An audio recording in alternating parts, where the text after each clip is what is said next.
Okay friends, system of పార్టికల్స్లో మనకి ఇంకొక ఇంపార్టెంట్ ఏంటంటే scalar product, vector product problem.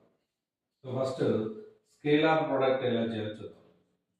So scalar product a dot b is equal to 3i minus 4j plus 4k